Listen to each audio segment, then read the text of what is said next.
Luego de una larga investigación que realizó la Fundación Paz y Reconciliación, hoy les damos a conocer a todos ustedes unos resultados muy delicados del manejo de los recursos públicos que ha hecho el gobierno de Iván Duque frente a la pandemia.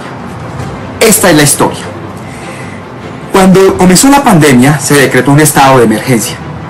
Entonces, el gobierno nacional creó dos fondos, el famoso FOMI y ahora el que está en medio del escándalo, que es esa famosa subcuenta. El primero, bajo el Ministerio de Hacienda, y la subcuenta bajo la Unidad de Riesgos y Desastres. Eso es una duplicidad de funciones, si se mira cada fondo. Dos, luego lo que nosotros nos encontramos es que mediante decreto y luego mediante un acuerdo, el Ministerio de Salud hace un acuerdo con la Unidad Nacional de Gestión de Riesgo. Un acuerdo que en su cláusula, como ustedes lo están viendo acá, dice que hay un acuerdo de confidencialidad. Es decir, que los ciudadanos no podemos conocer lo que se contrate, la forma como se contrate, con los recursos o de la unidad, o de la subcuenta, o del fondo.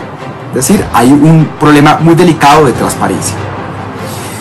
Ese acuerdo está firmado, como ustedes lo ven, en mayo de 2020.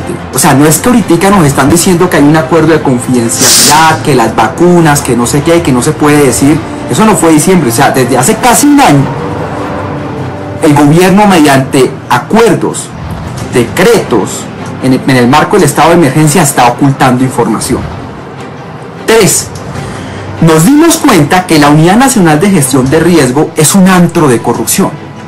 Y yo espero que el director me demande por injuria y calumnia para poder llevar todas las pruebas ante la justicia, a ver si usted paga cárcel. Por ejemplo, la W Radio encontró sobrecostos en los kits de mercados. ¿Se acuerdan esas latas de atún a 20.000 pesos, etcétera? Ok, encontraron sobrecostos. Y la Fundación Paz y Reconciliación encontró una serie de contratos con privados, con contratistas, envueltos en escándalos de corrupción, como los PAE, los planes de alimentación escolar.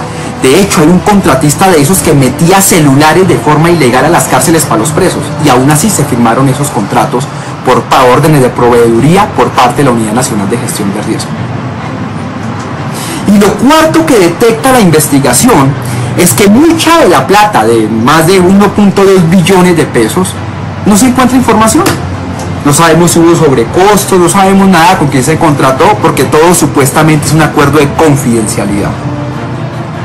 Entonces, esa hipertrofia, esa cantidad de decretos que sacó el gobierno nacional en el marco de la pandemia, que no tenían nada que ver con la pandemia, como su famosa hipoteca inversa y lo demás, y ahora para el tema de ocultar información.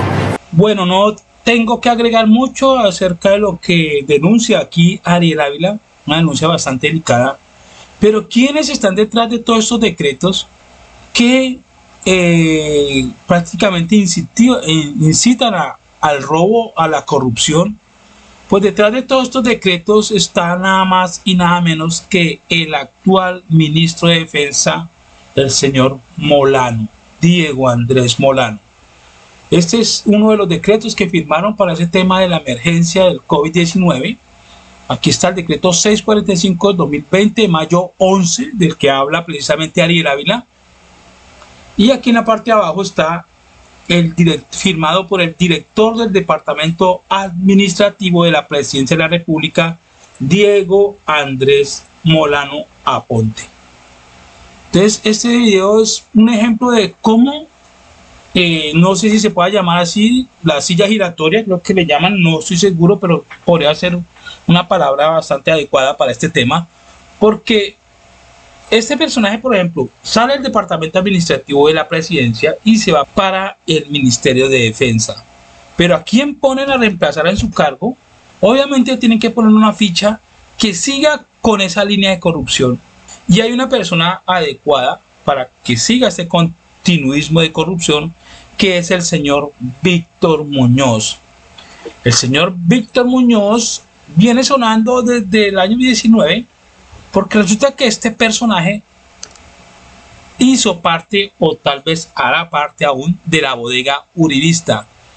Recordemos que ese escándalo se ventiló en el año, hace ya, creo que en el año 2019 salió este tema a la luz pública, la bodega uribista. Y este señor era uno de los administradores de esos chats, el señor Víctor Muñoz. Este señor tuvo que renunciar a ese cargo. En ese tiempo, el señor Víctor Muñoz, en el año 2019, cuando renunció, este señor iba a ser precisamente iba a ocupar el cargo del departamento administrativo de la Presidencia de la República, cargo que estaba ocupando Diego Molano. Ese señor lo iba a ocupar en el año 2019, pero debido a este escándalo tuvo que renunciar y entonces se quedó sin puesto. En ese entonces, año 2019, vamos a mirar por acá, 2019, precisamente septiembre del 2019, renunció, repito, ¿listo? En ese tiempo se desempeñaba Miguel Muñoz como consejero presidencial para la innovación y la transformación digital. Repito, iba a ser promovido al cargo que estaba ocupando el actual ministro de Defensa. Entonces se formó este escándalo y este señor tuvo que renunciar, pero en diciembre, aquí hay un informe de la bodega uribista por si desean leerlo. Antes de seguir con esto, por si de pronto alguien desconoce este tema, pueden buscar en las entrañas de una bodeguita uribista y aquí están los nombres de todos estos personajes que son funcionarios del gobierno. Entre ellas está Claudia Bustamante, está este señor Víctor Muñoz, está el director de RTC, ¿recuerdan a ese Vieri? Entonces dice Juan Pablo Vieri, también se ha involucrado en esto. Estos señores se les abrió investigación esta semana. La Procuraduría la semana pasada informó que esos señores iban a ser investigados precisamente por este tema, pero al parecer el gobierno no le importa nada de esto y nombran a estos personajes en cargos públicos como si nada. Por ejemplo, repito, este señor en el año 2019 se renunció a su cargo precisamente por el escándalo de la bodega uribista, y en el 2019, 3 meses después, el presidente Duque, el ñeñe Duque, ya esperó Iván Duque que se bajara un poquito el escándalo de la bodega uribista y lo nombró consejero presidencial para asuntos económicos y transformación digital. Lo nombró en ese cargo apenas 3 meses después de haber renunciado. Ahora, ¿qué hace este presidente Iván Duque?